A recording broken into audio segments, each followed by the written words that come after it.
Hi, and welcome to another episode of This Week in Plymouth. I am your host and I'm your town manager, Derek Brindisi. At this week's episode, we're going to talk a lot of the things that are happening with the fire department. So with me as a guest today is Fire Chief Neil Foley. Chief, great to have you. Thanks for having me. I appreciate it, Derek. So, Chief, we were just saying off air, I think the last time you would come into the studio, you were with the emergency manager, Chris Horvath. Mm-hmm. We had a number of things going on at the time, but today, I'd like to cover a couple fire department topics. I mean, this is budget season. We've talked a lot about things that are happening with the fire department, the resource needs by the fire department, and staffing needs. So we'll touch on that in a little bit. But before we get to that, I really wanted to introduce this new program that you guys are leading out of fire. It's called the Smart911 program. And we can talk a little bit about that. But prior to Smart911 coming on board, we had another program called Code Red. Is that true? That's correct. And so for the folks at home, can you just kind of describe what Code Red was and why we're moving to Smart911? So Code Red is a mass notification system. A lot of people refer to it as reverse 911. Mm-hmm. So they can sign up to receive alerts on their cell phone. They can get email notifications through that old Code Red system. Anybody that has a landline, that was already registered. But Gotcha. To get your cell phone registered, which most people use cell phones these days, mm-hmm. You had to physically sign up. So we had multiple campaigns over the years to try to get people to sign up for that Code Red system so that we could alert them to any community emergencies, community alerts, anything from a large fire that might disrupt some traffic in the area, mm-hmm. To a water main break that might affect their water service to their home. Recently, there's been a lot of technical problems with that Code Red system, mm-hmm. and it was actually offline for a period of time. So the Sheriff's Department, who contracts that service for the entire county, let us know that they were going to start looking at some different vendors. And they found that throughout the state and actually throughout the country, Smart911 seems to be one of the leaders in mass notification systems. So just to recap, the town for many years now has had this Code Red emergency alerting system for our residents. Mm-hmm. But now because of probably, I guess, the advance of technology, there's better projects, platforms that are out there, yep. And this one is called Smart911. So I assume it has some functions as Code Red, but I'm sure there's some different functions as well. Can you describe what Smart911 does? So Smart911 is very similar to Code Red. It's a mass notification system. You can receive your notifications either through the landline if you have a landline. That'll automatically happen. You can also sign up to receive a cell phone, a text message, an email, or if you download the app to your smart device, you can get notifications right through that smart device. So you mentioned landline, but you said you have to physically go on and sign up if you have a cell phone. So what's that process? So folks are at home, they're like, geez, I'd like to sign up for this. Maybe they're a part of Code Red. Well, let's answer that question first. So if you're a part of Code Red, do I have to sign up for Smart911, or does it automatically transfer over? So part of the reason that I wanted to discuss this with you today is just specifically for that. Okay. So if you are part of Code Red, unfortunately, that information does not transfer over to the new Smart911 system. So people need to, even if they were subscribers to Code Red, need to go to smart911.com, or they can go to the Plymouth Fire Department webpage, plymouthfire.org, and scroll down to the bottom and you'll see Smart911 notifications. They click on that and there's a hot link that'll take them right to the Smart911 website. Okay, so what happens to an individual who's on Code Red currently?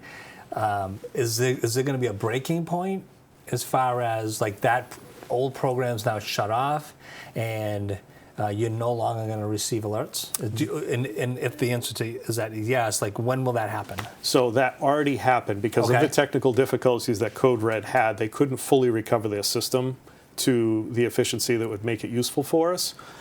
So we've moved completely to Smart911 through the Sheriff's Department. They had to move fairly quickly.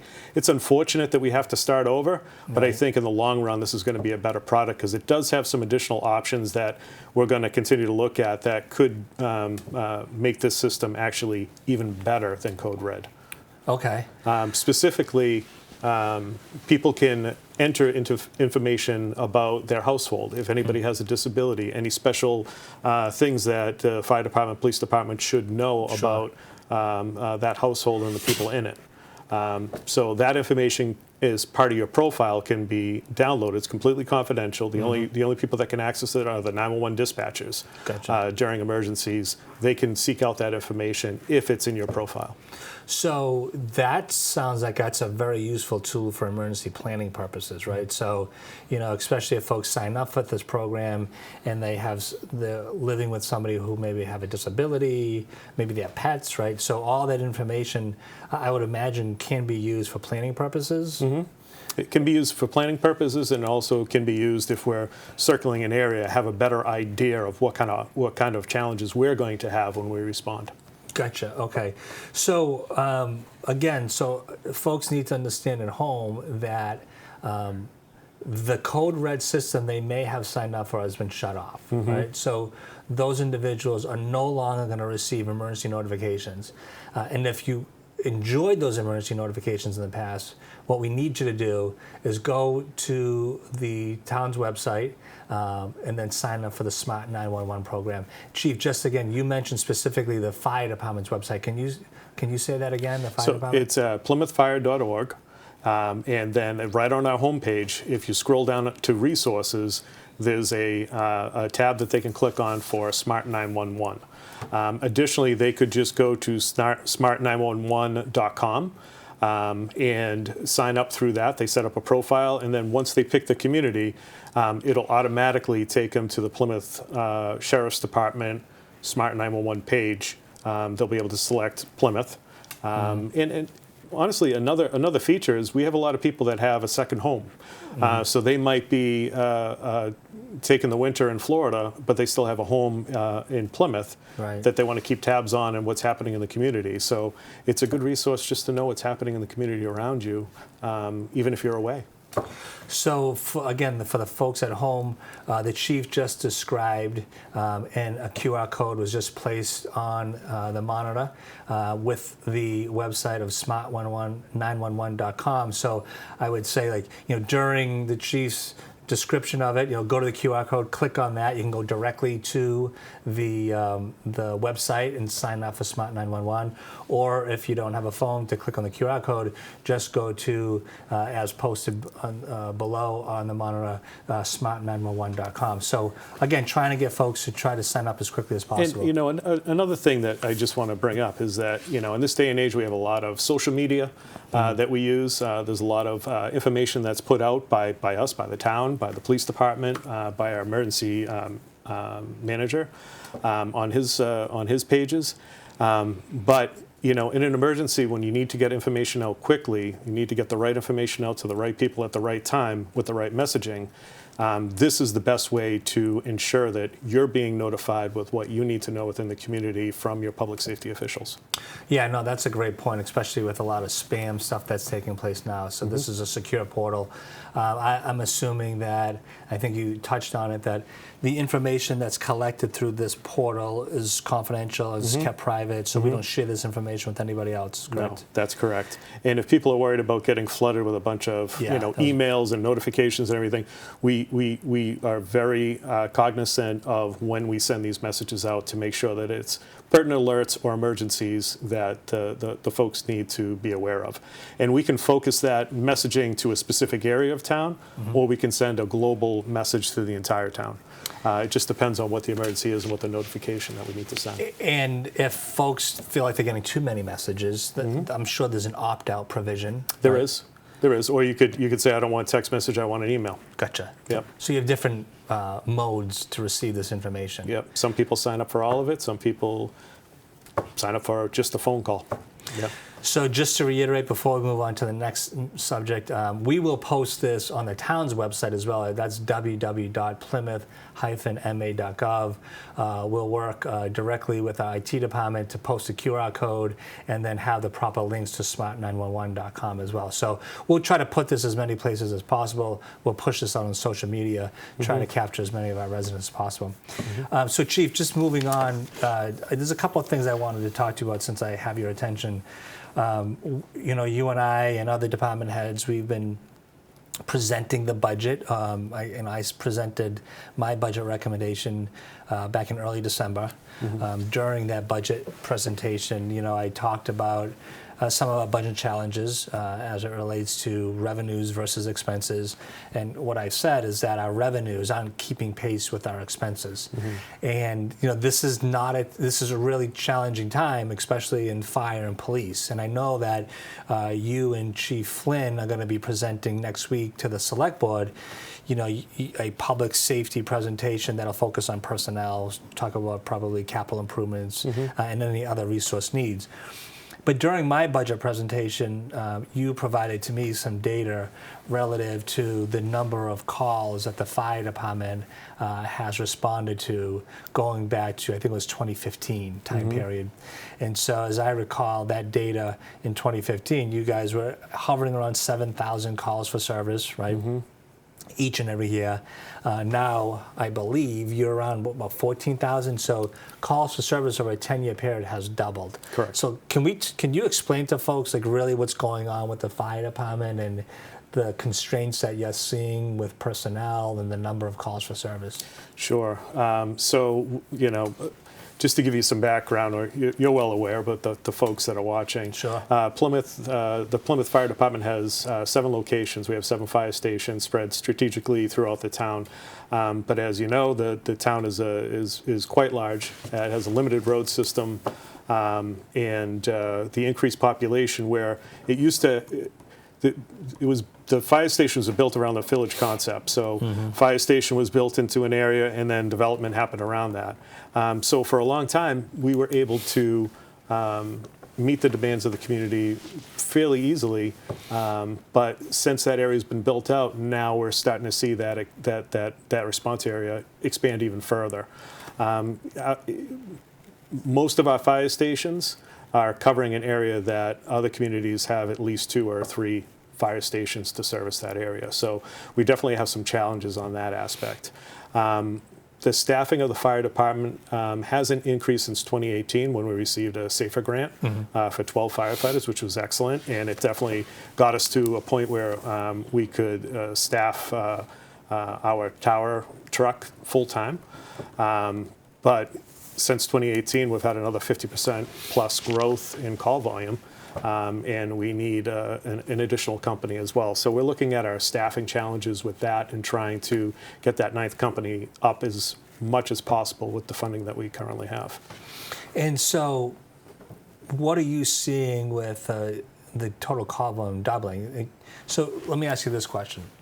How many firefighters do you have currently as far as total force? So we have 145 uniformed firefighters. 140? 140. Okay. 140. And you said you added 12, 12, right? yes. So you had 100% growth in call volume, but you added 12, which I'm doing the math, and that's probably about 9% increase of your fire department, although you've had 100% increase in call volume. So that seems to be a problem. I've never been trained in fire science, but it sounds to me it's a problem. The numbers don't work out. It doesn't work out. And then, of course, we also have national standards that we're supposed to be meeting. They're national standards. They're not requirements. They're not mandates, but they're the national standards that we should be striving as a community to try to achieve because it increases the efficiency of the force that's responding.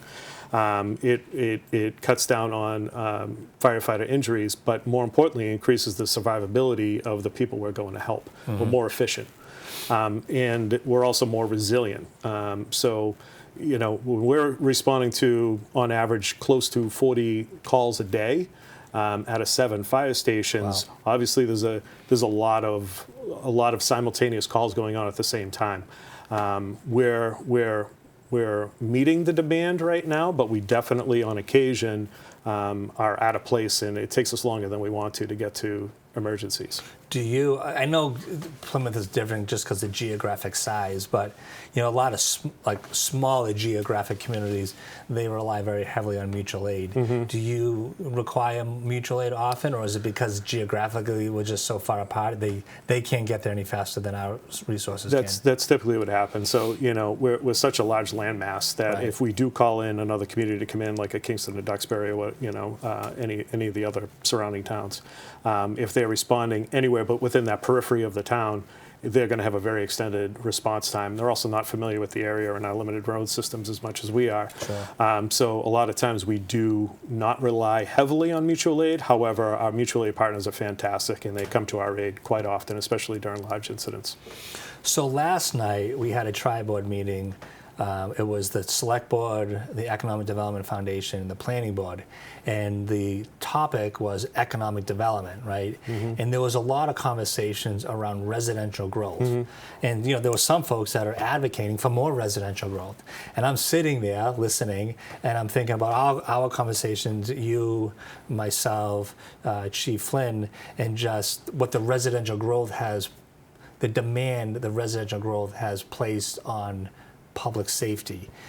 Can you speak to that issue? Because I think it's profound. It is profound, and I started diving into it more over the past couple of years, just to try to figure out, some kind of reasoning behind it besides just growth, right? And when I dove into the numbers over a 10-year, I think I also looked at a 20-year period, but a 10-year period, it's not a one-for-one. So it's not, increased population by one. We saw an increase of call volume by one. Mm-hmm. It was actually closer to a 5. So for every percentage of increase in residential growth, population-wise, we had a 5%-ish increase in call volume. Wow. So, I think it speaks to a lot of different things. I'm not a statistician, but to look at it, you just, think about what growth brings. So additional population brings additional services, additional, restaurants and mm-hmm. Other retail services and what have you. Where are you seeing a lot of the call volume going towards? Is it more these densely populated residential developments, or are you seeing it more in like the commercial space, like say Colony Place? Like where do you see the demand for these calls going towards? There's definitely, when we look at our heat maps, we can see the increase of demand for our systems and services in the residential area. Okay. So, in the new developments, definitely over time, with Pine Hills growing, we have a large call volume down there. Mm-hmm. Now that we have the Red Brook development down in South Plymouth, off of the Bourne Road area, there's definitely a spike in call volume, heat mapped right into that area. Mm. But also, in some of the retail areas, we will see some of that because there's a lot of traffic, so we see more car accidents and stuff like that in that area. So what about places like these controversial 40B projects like Oasis, mm-hmm. And I know there's been a couple other ones. I think the Walk is another one. Like, are those places that you're seeing, Cottage Park, for mm-hmm. example, are you seeing a lot of call volume in those very densely populated residential developments? More so than you would in a typical subdivision that would take up that same space, for sure. Gotcha. And the other thing to note is that, when somebody's building out a subdivision or a larger, planned development, it takes a lot of time. You get a lot of infrastructure, a lot of road improvement, everything else that goes along with it. And then slowly over time, you see the homes being built and the population increase. It's more of a slow burn. Mm-hmm. Where in the larger apartments and in condos and stuff like that, those can be put up in a year or so. Right, right. So you get that spike of population growth and demand of services pretty quickly. Well, and I'm sure all of this growth has changed your deployment strategy as well, right? So what we typically were responding to traditionally, I think that with some of these residential developments, like the Oasis, for example, like your deployment strategy has changed more towards those. Yeah, because they require a larger response for us. They're a larger building with more lives at risk. So mm-hmm. even if it's a simple smoke in the building or a carbon monoxide call, that doesn't make the papers, it's a very people-intensive type of call where we have to put a lot of firefighters and equipment to that call to be able to mitigate it quickly. Yeah, and what I'm concerned about, and from where I sit, is that the conversation till last night about economic development, there's folks that are promoting more dense residential area workforce housing so that we can support future businesses, but what they're not talking about is what we're talking about. Like, what demand does that place? Everyone always talks about demand on schools. Nobody ever talks about demand on public safety. And so this community, in my opinion, really hasn't done a good job of lessons learned, right? So, the nuclear power plant opened up back in the 60s, and they took all the money from the power plant and they put it towards the budget. They kept the budget artificially low, and here we are now, we're in a budget crisis, right? Where they, really strategic long-term plan is going back to the 60s, 70s, 80s really should have said, let's carve off a percentage of that money, put it into a special stabilization account, so when the power plant does go away, we have a soft landing. The same thing is happening right now, in my opinion, regarding residential growth, right? So we can look back and say 100% call volume has increased, but we haven't kept pace with the staffing that we needed.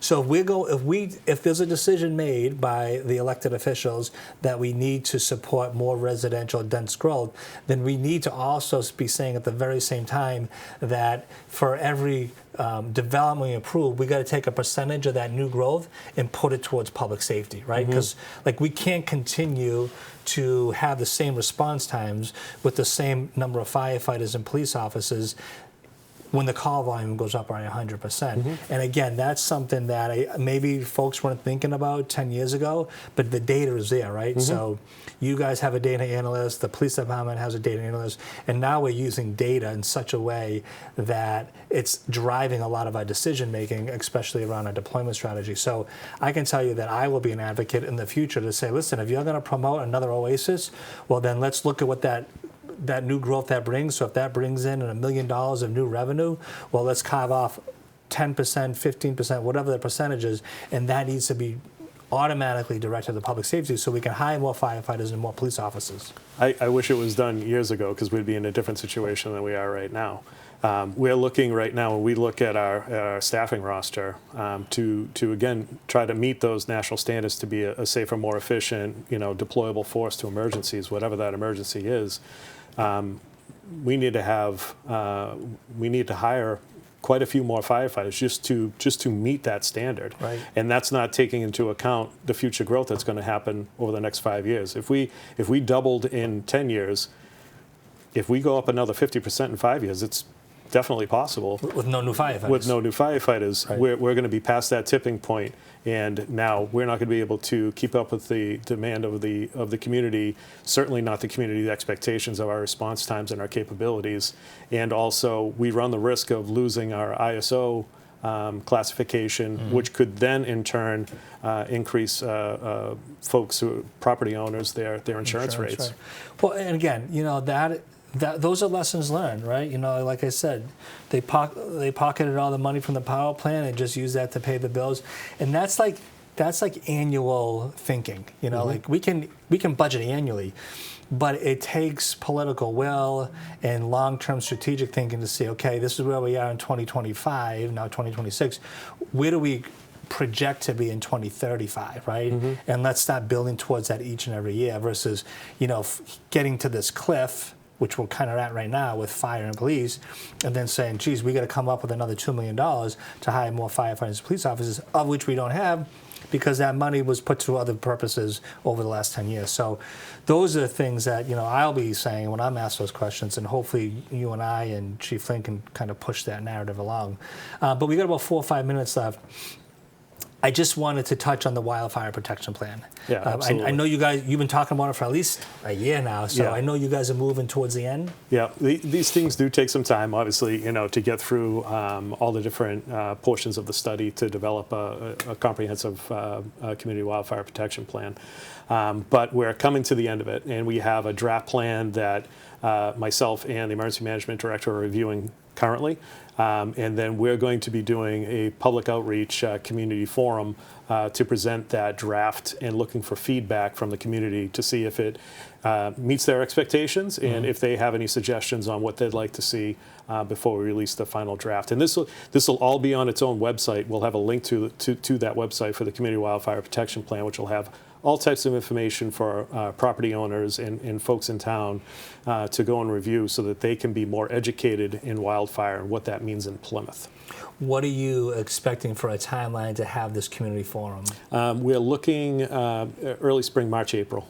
Yeah. Early spring, March, April. Yeah. Okay, so once we have a draft, we'll socialize that, right, on our website, social media. I know you guys have your own website. So folks at home should be on alert that they can participate in the final wildfire protection plan here in this community. I know, again, you've been working closely with state and federal officials on that, so we appreciate that. But you did mention before we do break the emergency management director. Yeah. And I know he just went away. He seemed like he's well sought after nationally right now. Can you talk a little bit about Chris? Sure. He's getting pulled in a lot of different directions. He was actually selected to be part of the MEMA, Massachusetts Emergency Management Agency, on their advisory board. Okay. And he was asked from them to represent local community organizers for emergency management down at the National Hurricane Center down in Florida. Good for him. So he got quite the education down there, met some of the pilots and aircrew for some of the folks that fly into the storms to get all the information that we need to help predict the storms as they're coming up. And he had a lot of great questions, made some great comments, and I think it'll be a great resource for us. Yeah, and that's really important for folks to know that, we have some really talented folks that work for us. Chris is just a shining example that, like you mentioned, he's now sitting on the MEMA advisory board. He was selected to represent Massachusetts at a national level. So, we got some great people who are looking out for us each and every day on the public safety. So we appreciate Chris and Chief, you, and what everybody else does over the fire department. So it's not an easy job, and I've said that in the past. But Chief, we're coming to the end of this. Appreciate your time. So for the folks at home, just to reiterate, everything we talked about tonight you'll find on the town's website at www.plymouth-ma.gov. Please go to the website, wealth of information if you need more. And if you want to learn more about Smart911, go to the website, call the fire department. We're happy to help you get signed up so that you have the information that you need in a time of emergency. Until next time, I'm your town manager and your host, Derek Brindisi. Thank you very much.